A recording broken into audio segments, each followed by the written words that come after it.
Yo, what's up people? I hope you're good. I am fantastic. Thank you for asking. I'm assuming you asked.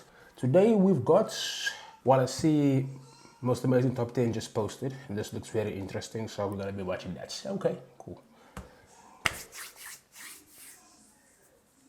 Let's go. Welcome back to Most Amazing Top 10. I'm your host, Taylor McWaters. Here are the top 10 bizarre coincidences in history that prove the world is a simulation. Give me a second.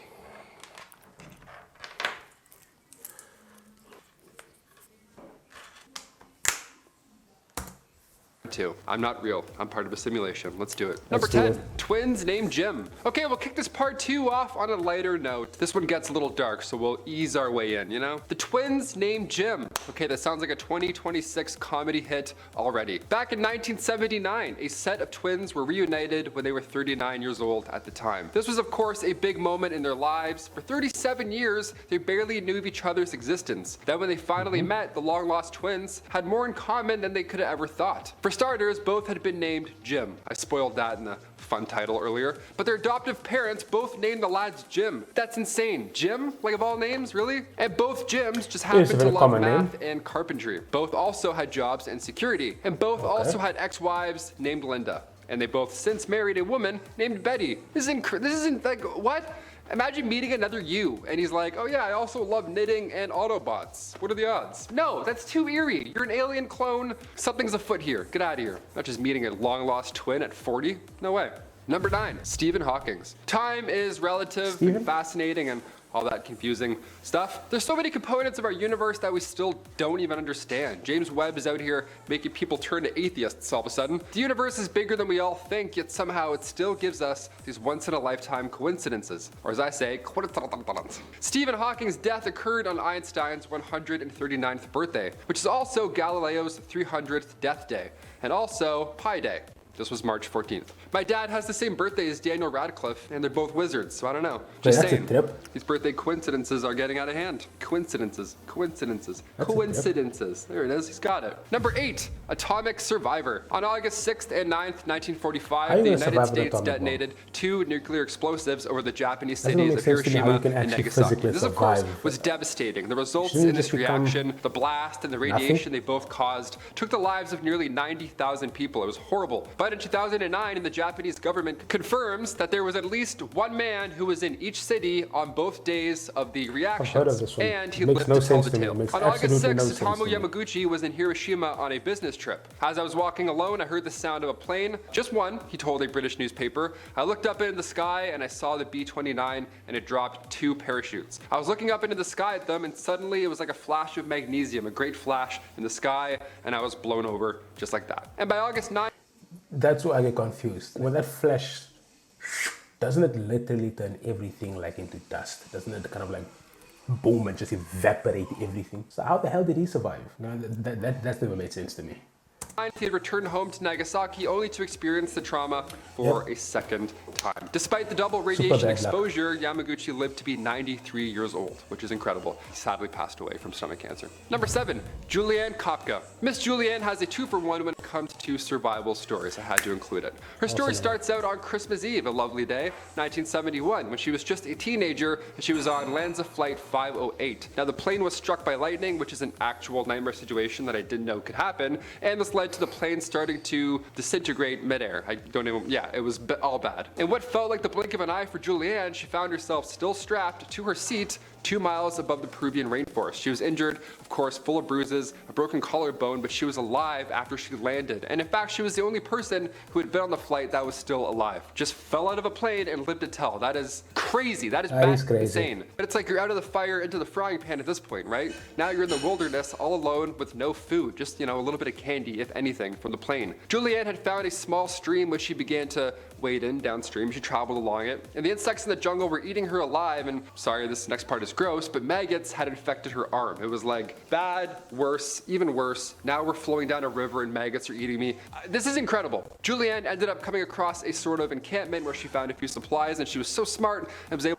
Stop gaming. In 2022, it doesn't make any sense to game without doing something bad. Yes. Sure. Until we move. Was able to give herself a little bit of first aid, which included pouring gasoline on the infected arm, which then led to all the disgusting bugs and maggots leaving it. Because they're like, hey, I'm not a fan of gasoline. Lunch is over. See you later. And then just a few hours later, a few lumber workers found her. And they gave her more first aid treatment and took her to an area that was more populated, where she was then airlifted for medical treatment. Now, in 2000, her story was told through the documentary titled Wings of Hope, which was directed by Werner Herzog, who particularly took interest in the story because, one, it's obviously incredible, as I was just explaining it. I read this and I'm like, it's crazy. But two, Werner Herzog also had a seat booked on that flight, and he would have been on that same flight if it wasn't for a last-minute change of plans. I can't even, that should be number 1, really. Number 6, Comet family. Okay, this one's good. The odds of being hit or killed by a meteor are 1 in 2 million, or something like that, right? It's crazy. But even so, back in 1954, residents in Talladega County, Alabama, noticed a ball of fire heading towards the Earth. Now, back then, we didn't have Twitter, right? We couldn't warn anybody that a meteor was possibly gonna hit us. We also really didn't know if it was gonna hit or not, or how big it was, so it was alarming. Especially for Anne Elizabeth Hodges, who got hit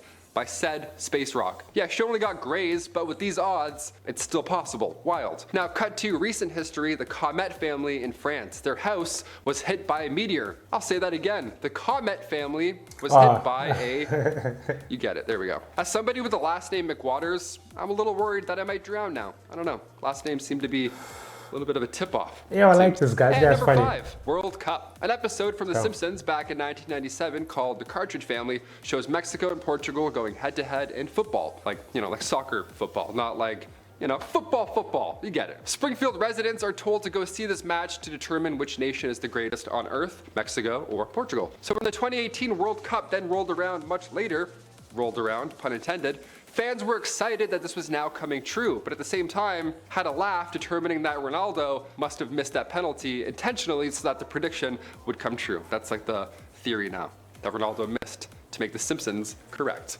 A lot of theories for that one, it's always fun. But recently it's been announced that Qatar will host a tournament in November and December 2022 rather than usual June-July dates. Another World Cup, another chance for The Simpsons to add another prediction to their already impressive list. That's a creepy show. I have another Simpsons one coming up, but we'll see. Number 4, Mars life.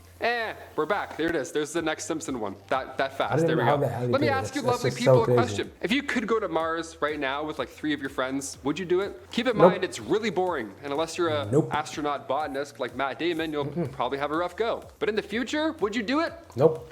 I would. I'd go. I'd go with like one person, Force too many, that's too much. Going to Mars might be as simple as going to the mall. Apparently, The Simpsons have an episode where they show a family visit to the big red planet come 2051. But honestly, I feel like we're gonna get there a lot sooner. SpaceX is already planning to send people out there. It's a quick, 9-month trip, so make sure your phone's charged. But it's actually more beneficial for the team to travel during these peak times in the 2030s and in the 2050s. Because during these years, trips to the planet will be shorter and they'll coincide with periods of the solar maximum. So while this one may or may not come true in 2022, well, let me tell you, it's right around the corner, or maybe in 2050.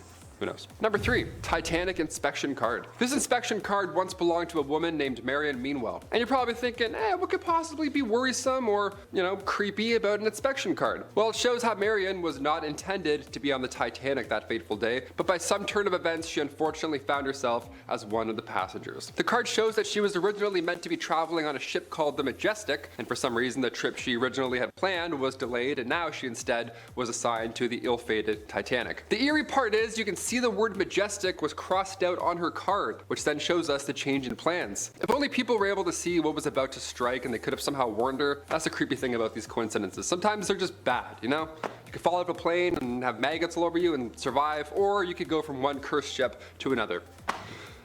Number 2, Edgar Allan Poe. Okay, this is a story that actually convinced me that Edgar Allan Poe is for real a time traveler, so buckle up, grab a soda. Because 2 separate stories that he wrote both turned out to be exceptionally true and real, but not until after they'd been written.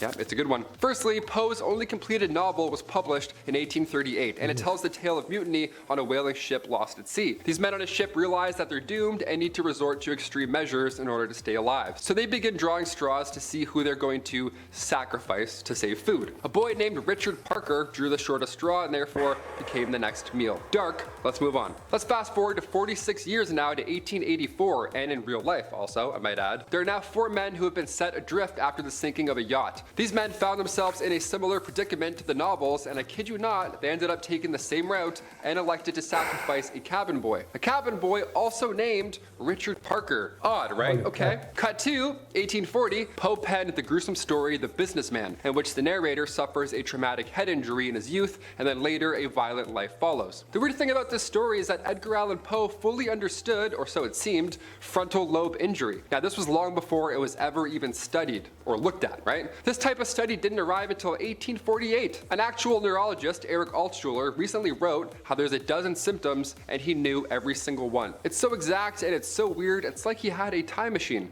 End quote. Yeah, it's almost like he had a time machine. Did he? And finally, number one, Simpsons dome in real life. Yep, this one's gonna hit home. Let's do it. This one's gonna hit dome. Simpson again. Didn't work. For this one, we're looking at the Simpsons movie, which still holds up. That's a fun time. But even over the pandemic, I saw personal domes come to life, right? It was so weird. Restaurants were making these like weird tents on sidewalks just to stay in business. But an even bigger idea came long before this. Back in the 70s, there were talks about putting a dome over Manhattan, this massive dome over Midtown that regulates weather and pollution, all that good stuff. Now, if that had been built, imagine what we would have done with it during the initial breakout during this pandemic. It would have been madness. And then in 2010, later on, the city called Eco City 2020 was planned out. It was supposed to be built in Siberia. It was announced in 2014 officially, this climate controlled, domed city, 4.5 square kilometers, all that good stuff. But since 2016, the project lost the funding. What do you guys think? Should we bring back domes and just, have a little personal bubble everywhere we go? Just lose the umbrella and live in a big glass ball forever over our city? I'd do it. That'd be kind of nice. Be like living in a Coca-Cola mist zone your entire life. Just kind of like, ooh, this is nice. Those are the top 10 bizarre coincidences in history that prove the world is in a simulation. I am not real, but I am Taylor McWaters. So I'll see you next time. See you, Taylor. See you. If you're the okay, I actually enjoyed that. Still, the whole atom bomb thing still blows my mind. Anyway, thank you guys for watching. You guys like the new setup? I've been working hard on it. Well, I watched one video on how to actually set up your lights and then boom. Now we're here. I like it though. It makes me look like I know what I'm doing. Guys, like and subscribe if you enjoyed this video. I'll catch you guys in the next one and bye-bye. Peace.